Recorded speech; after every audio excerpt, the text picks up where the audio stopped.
네, 일제강점기 조선 청년들이 끌려가 참혹한 노역에 시달렸던 사도 광산에 대해 일본이 유네스코 세계문화유산 등재를 추진하기로 해 논란입니다. 글로벌 뉴스 브리핑에서 자세히 살펴보겠습니다.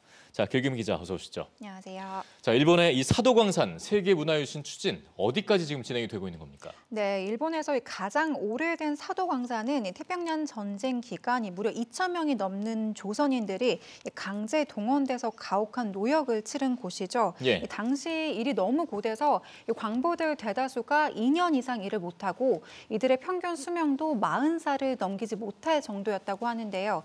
지난 28일 일본 문화청은 이 사도광산을 유네스코 세계유산 등재를 위한 후보지로 선정했다고 밝혔습니다.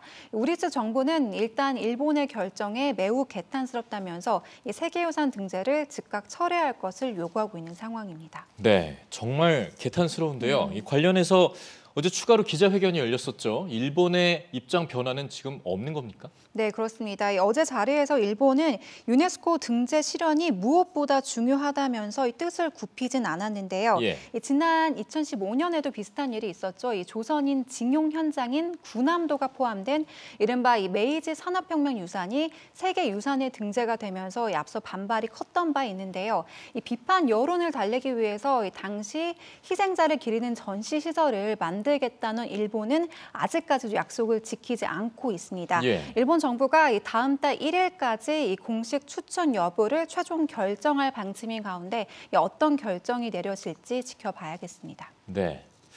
이 앞으로 비교적 객관적 내용이 담긴 교과서로 일본 학생들이 역사를 배우게 될 텐데 앞으로는 정말 좀 올바른 가치 판단으로 이어지기를 바랄 뿐입니다.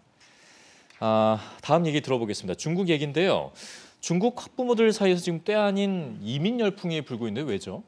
네, 정부가 이 사교육과의 전쟁을 선포하면서 집중적으로 단속하고 나서자 중국 학부모들이 아이들의 학업을 위해서 이민을 결심하는 사례가 급증하고 있습니다. 예. 중국은 지난해 7월 초중등 교육 과정에서 영리 목적의 사교육을 금지하는가 하면 최근 들어서는 서구식 교육을 하는 국제 학교에서조차 교재 선정부터 교육 과정 등을 간섭하면서 학부모들의 원성을 사고 있다고 하는데요. 예. 심지어 일부 국제 학교들은 최근 들어서 내국인 과정을 아예 없애기도 했다고 합니다.